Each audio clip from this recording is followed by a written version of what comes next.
Good morning, good afternoon, whatever time it is for you right now. Deacon Mark LeGreve here speaking for our next session of Mental Health Mondays.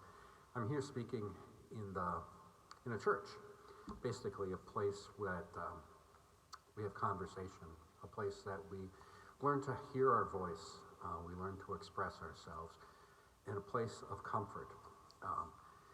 Something I'm going to talk about today is an EAP, an Employee Assistance Program, in my experience with that.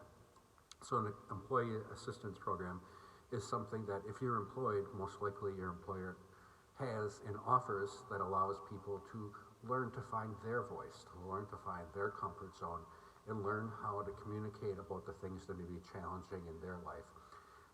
Maybe things in their life that are family related. It could be addiction related, maybe not that serious. It could just stress, any type of change, any type of uncertainty.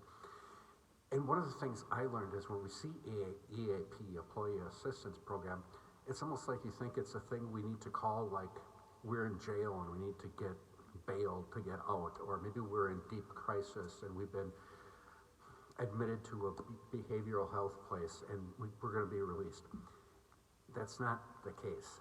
The case is EAP is there for you in the beginning before it becomes a crisis. As with any relationship, as with anything, we need to learn how to communicate and learn how to address things earlier as opposed to be later. In the situation where I worked with an EAP, the situation happened where I let it get too far, where I suffered some very extreme anxiety that I thought I was having a heart attack. I was just overwhelmed with so many different things.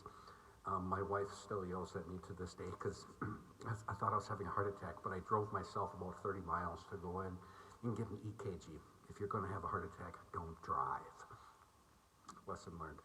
So anyway, I went and did that and found out, no, Mr. LeGreve, you're not having a heart attack, you're just suffering anxiety. Do you have an EAP that you can call? I said, well, yeah, I do, but do you think it's serious enough? It's like, well, you just came to an ER thinking you had a heart attack. Call your EAP. So I did. It's a humbling experience. Here I thought it had to be something very serious, but it could have been anything. So I did. I called the EAP. They were very nice people.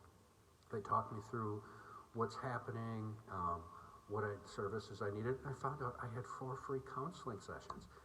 And that's when I learned that counseling is not something only for people who are weak or broken or having severe traumatic issues. Counseling is like a gym.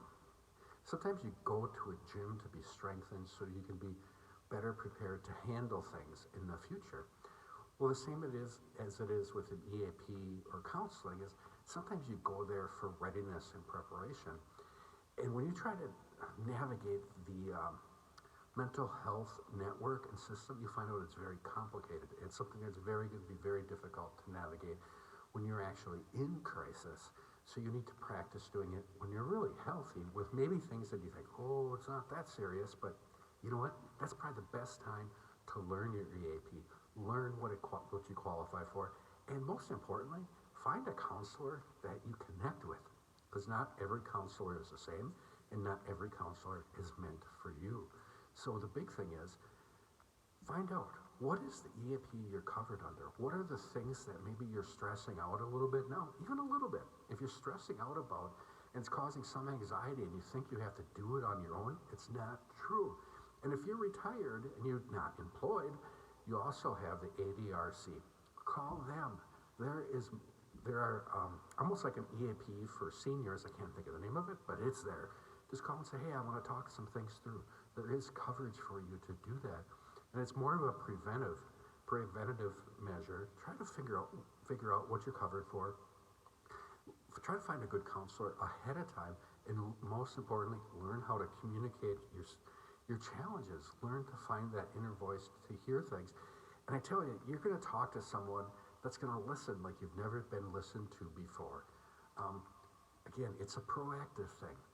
Call your EAP. Call. Even if you think you're not struggling deeply, you don't have to. Any little thing that might be stressing you out, try to practice on this right now before something gets severe And just always be ahead of the curve, okay? You're not alone. Be blessed. Take care. Love you.